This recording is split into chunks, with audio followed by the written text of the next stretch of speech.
could have my Gucci on. I could wear my Louis Vuitton.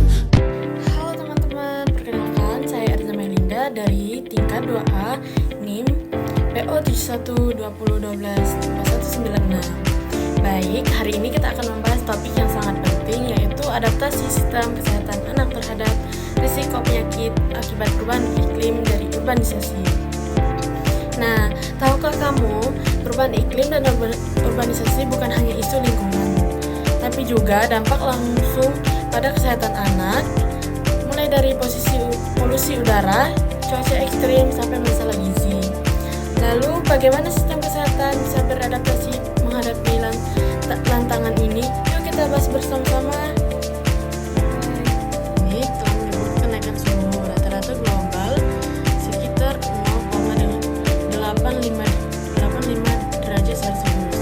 Dampaknya itu cuaca ekstrim semakin sering terjadi, termasuk kekeringan dan banjir yang mengganggu kehidupan. Di sisi lain, urbanisasi yang sangat memicu polusi udara, kepadatan penduduk, dan sanitasi yang buruk. Anak-anak menjadi kelompok paling rentan dan situasi ini. Mengapa? Karena daya tahan tubuh mereka belum sempurna, sehingga lebih mudah terkena penyakit pernapasan, infeksi menular, bahkan malnutrisi. Kalau kita lebih dalam, itu bagaimana perubahan iklim dan urbanisasi meningkatkan risiko penyakit pada anak. Faktor apa saja yang membuat anak lebih rentan, dan bagaimana sistem kesehatan bisa beradaptasi agar risiko ini berkurang.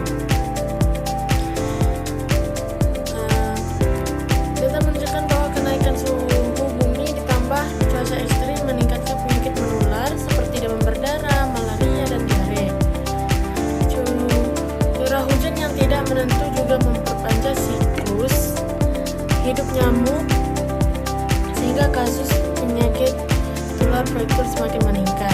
Di kota besar, polusi udara yang mengandung partikel berbahaya seperti PM2.5 dan NO2 membuat penyakit pernapasan seperti ispa dan asma semakin parah. Urbanisasi juga memunculkan kawasan pemukiman padat dengan sanitasi rendah, sehingga penyebaran penyakit lebih cepat. Tidak hanya untuk dapat perubahan iklim terhadap produksi pangan meningkat